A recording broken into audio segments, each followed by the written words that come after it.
24's Rob Parsons joins me on the set. Hi, Rob. We've heard politicians come out saying that India's attitude has been essentially enabling Russia. Is this a fair criticism? No, I think that's a bit harsh. It is true, as you just pointed out, that India has so far failed to condemn the Russian invasion of Ukraine. It has missed opportunities on at least 5 occasions to criticize Russia at the United Nations, including an opportunity on human rights abuses in places like Bucha and Irpin.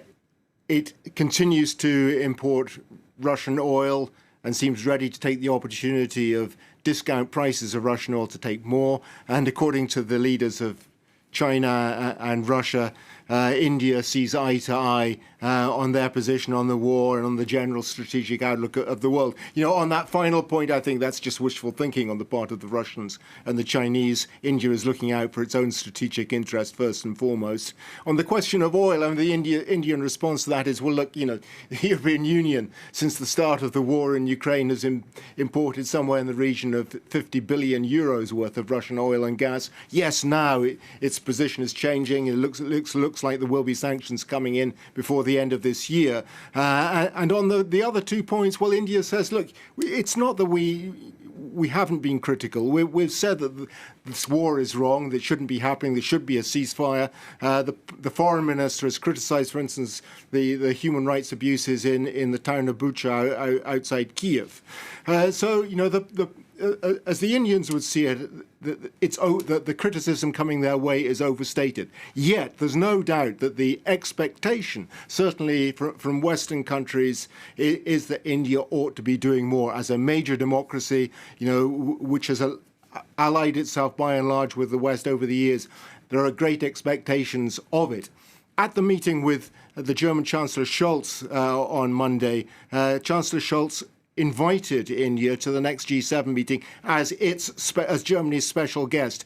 I think there we will start to see pressure building, assuming that Prime Minister Modi goes to the summit, the G7 summit. The pressure on him will start to grow. And I think, too, that the likelihood is that as India looks at the general strategic picture in the world, as the fallout begins to sink in from what has happened in Ukraine, India may start to shift its position. Yeah, and you mentioned a couple of minutes ago the strategic interests. Russia is an ally. It's India's main weapons supplier. India's biggest concern is China. Isn't Modi just defending the country's interests here? Yeah, I think this is the point. Who is the big beneficiary out of what's happening in Ukraine at the moment? Almost certainly China. Russia's economy is being devastated by what's happening in Ukraine. Whether or not it wins militarily, it emerges from this war thoroughly weakened. And this is the issue for India, increasingly dependent on China. It's cut off from its Western markets in Europe and the United States, Japan.